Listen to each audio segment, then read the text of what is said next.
अस्सलाम वालेकुम everyone, hope that all of you are doing well. आज हम डिस्कस करेंगे MCM 499B final year project के हवाले से। इसकी असाइनमेंट नंबर 1 हमने सबमिट करवाई थी, असाइनमेंट नंबर 2 सबमिट करवाई थी, जिसके अंदर आपने क्वेश्चनेयर और डाटा कलेक्शन टूल को सबमिट करवाना था और उसका अप्रूवल लेना था। वो हमारे स्टूडेंट के अप्रूव हो चुके हुए हैं, ठीक है। अब हमने उसके ऊपर नेक्स्ट वर्किंग को करना है, ठीक है। असाइनमेंट नंबर 3 अब आ चुकी हुई है। असाइनमेंट नंबर 3 की हम क्वेश्चन फाइल को डाउनलोड करेंगे, जिसके अंदर बताया हुआ है कि आपने असाइनमेंट नंबर 3 में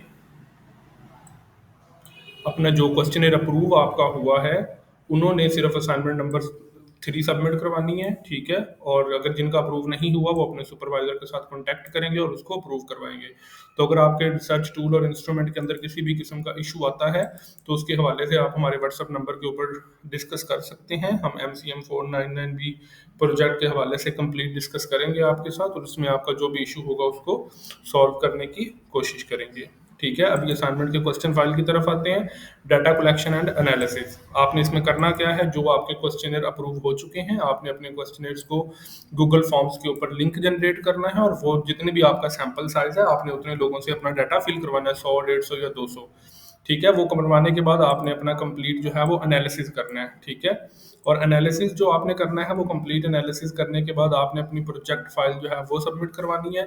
उसके हवाले से यहाँ पे कुछ आपको चीज़ें दी हुई हैं। अगर आपका जो है वो सेंटीमेंट एनालिसिस है, फॉर एग्जांपल आपकी क्वालिटेटिव रिसर्च है, यहाँ पे जो चीज़ें मेंशन हैं वो according to every student topic different होंगी, ठीक है ना। आपने इसको एज इट इज फॉलो नहीं करना, ये चीज़ें देख के आपने परेशान नहीं होना। ये अब जो एनालिसिस लिखा हुआ है ये क्वालिटेटिव एनालिसिस के अकॉर्डिंग लिखा हुआ है। अगर आपका क्वालिटेटिव एनालिसिस का टॉपिक है, क्वालिटेटिव आपने इंटरव्यूज लिए हैं या कहीं से क्वालिटेटिव डाटा कलेक्ट किया है, तो देन आपका सेंटीमेंट एनालिसिस इस टाइप का होगा, ठीक है। और आपने इस तरह से उसका कॉलम बनाना होगा, ठीक है। और अगर आपका क्वांटिटेटिव डाटा है तो आपने क्वांटिटेटिव डाटा के अंदर अपनी वर्किंग को डिफरेंट मेथड्स के साथ शो करना है, जो भी आपका क्राइटेरिया होगा, ठीक है। उसके बाद नेक्स्ट जो आपने ओवरऑल वर्किंग आपने डिस्कशंस लिखनी है, ठीक है। उसके बाद आपने मेजर फाइंडिंग्स लिखनी है, मीनिंग ऑफ दूस फाइंडिंग्स लिखना है, क्या मतलब है सारी चीज़ों का, ठीक है। Finding related to other than limitations of your study, ये सारी चीज़ें आपने कंप्लीट करनी है, ठीक है। उसके बाद एट द एंड आपने कंक्लूजन लिखना है। आपके रिसर्च का क्या कंक्लूजन है, आपने उसे क्या कंक्लूड किया, कि आपके रिसर्च ऑब्जेक्टिव्स कंप्लीट होते हैं, आप सारी चीज़ें आपकी फुलफिल होती हैं, ईच एंड एवरीथिंग, ठीक है। उसके अलावा किसी भी किस्म की आपको कोई गाइडेंस चाहिए तो आप अपने सुपरवाइजर के साथ कॉन्टैक्ट कर सकते हैं। तो अगर ये वाली असाइनमेंट बनाने के हवाले से अगर आपको किसी किस्म का कोई इशू आता है, आपको डाटा कलेक्शन में इशू आता है, डाटा एनालिसिस में, उसके बाद प्रोजेक्ट फाइल बनाने में कोई इशू आता है, आप हमारे व्हाट्सएप नंबर के ऊपर कॉन्टैक्ट कर सकते हैं। आपको ईच एंड एवरीथिंग के हवाले से इन डिटेल गाइड किया जाएगा। जैसा कि मैंने आपको बताया है कि हर स्टूडेंट का अपना टॉपिक होगा, उसने अपने टॉपिक के अकॉर्डिंग वर्किंग करनी है। किसी का क्वांटिटेटिव होगा, किसी का क्वालिटेटिव होगा, किसी का SPSS के अंदर एनालिसिस होगा, किसी का एक्सेल के अंदर एनालिसिस होगा। तो जो जिसका टॉपिक उसकी उसके अकॉर्डिंग एनालिसिस और फाइल की वर्किंग बनेगी, ठीक है। तो आपने इस चीज़ को देख के घबराना नहीं है कि ये सारे स्टूडेंट्स ने ये वाला सेंटीमेंट एनालिसिस करना है। It is not required for everyone, ठीक है। तो जिसको जो रिक्वायरमेंट होगी उसके टॉपिक के अकॉर्डिंग उसने वो काम करना है। ये सबके फॉलो करने की चीज़ नहीं है। आपका क्वांटिटेटिव है, आप क्वांटिटेटिव के अकॉर्डिंग अपना एनालिसिस करोगे। मैं अभी आपको फाइल्स बताऊंगा, 2 फाइल्स मैंने आपको यहाँ पे शो करनी है। एक मैं क्वांटिटेटिव एनालिसिस में SPSS का एनालिसिस दिखाऊंगा और दूसरा आपको एक्सेल के ऊपर एनालिसिस दिखाऊंगा। ये वाली जो फाइल है वो एक्सेल के स्टूडेंट्स के लिए जिनका एनालिसिस सिंपल एक्सेल के ऊपर होना है, ठीक है। तो आपने अपनी कंप्लीट फाइल बनानी है, ठीक है। इस तरीके से आपने अपनी ये सारी चीज़ें इसके अंदर अटैच करनी है, पोर्शंस जो आपके थे। अभी आपको मेरे may be next assignment complete file की आएगी, इसके अंदर जस्ट आप ये वाला डाटा एनालिसिस वाला पोर्शन कंप्लीट करें।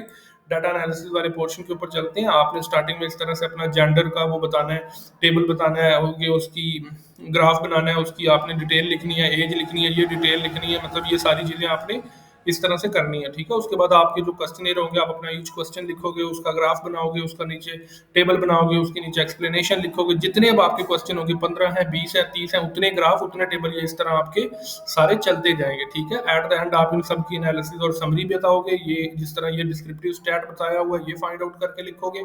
इसके ऊपर कंप्लीट आप डिस्कशन करोगे। डिस्कशन के बाद एंड पे एंड आप कंक्लूजन लिखोगे और रिकमेंडेशन, लिमिटेशंस और at the end references APA style के अंदर प्रोवाइड करोगे। और एट द एंड आप अपने क्वेश्चनर को अटैच करके अपनी फाइल को कंप्लीट करोगे। इस तरह से आपने ये वाला पोर्शन करना है, जिनका एक्सेल के ऊपर सिंपल एनालिसिस था। तो इसमें अगर आपको किसी किस्म का इशू आता है, आप हमारे व्हाट्सएप नंबर के ऊपर कॉन्टैक्ट कर सकते हैं। आपको ईच एंड एवरीथिंग के हवाले से इन डिटेल गाइडलाइंस प्रोवाइड की जाएंगी। उसके बाद नेक्स्ट आ जाते हैं वो स्टूडेंट जिनका SPSS के ऊपर एनालिसिस होता है। तो SPSS के ऊपर आपने डिफरेंट एनालिसिस करना होता है, आपने रिलायबिलिटी फाइंड आउट करनी होती है, जेंडर, वही सारी चीज़ें आ जाती हैं। उसके बाद आपका जो रिलेशन होता है वो, ये आपने डिस्क्रिप्टिव स्टेटिस्टिक फाइंड आउट करना होता है। उसके बाद नेक्स्ट आपका ये कोरिलेशन एनालिसिस होता है, आपने कोरिलेशन एनालिसिस फाइंड आउट करना होता है। उसके बाद आप model summary, regression analysis, ANOVA, coefficient, ये सारी चीज़ें फाइंड आउट करते हो। और चैप्टर 5 अपना रिकमेंडेशन, लिमिटेशन और कंक्लूजन, ये सारा कुछ आप लिखते हो।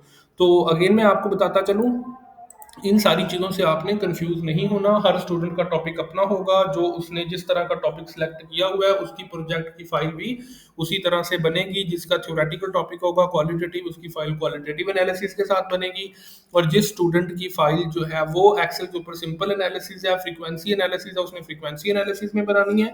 और जिस स्टूडेंट की फाइल जो है वो कोरिलेशन एनालिसिस के साथ है, वो कोरिलेशन एनालिसिस के अकॉर्डिंग अपनी वर्किंग करेगा। तो हर स्टूडेंट का एनालिसिस डिफरेंट होगा, हर स्टूडेंट ने अपने अकॉर्डिंग वर्किंग करनी है। और किसी स्टूडेंट का, क्वालिटेटिव स्टूडेंट्स जो होंगे जिन्होंने इंटरव्यूज वगैरह लिए होंगे या जिन्होंने अपना थ्योरेटिकल कमेंट्स वगैरह किसी टॉपिक के अकॉर्डिंग चूज किए होंगे, उन्होंने सेंटीमेंट एनालिसिस करना होता है, ठीक है, उन्होंने इस तरह ग्राफ बनाना होता है। तो ये जस्ट एक एग्जांपल के तौर पे एक चीज आपको दिखाई गई है, तो इस चीज से आपने कंफ्यूज नहीं होना, ठीक है। आपने अपने टॉपिक की और अपनी एनालिसिस टेक्निक के अकॉर्डिंग अपनी वर्किंग करनी है और उसके टेबल ऑफ ग्राफ्स बनाने हैं, ठीक है। मजीद अगर आपका कोई क्वेश्चन हो, आप कुछ डिस्कस करना चाहते हो, कोई भी प्रॉब्लम हो, आप हमारे व्हाट्सएप नंबर के ऊपर कॉन्टैक्ट कर सकते हैं।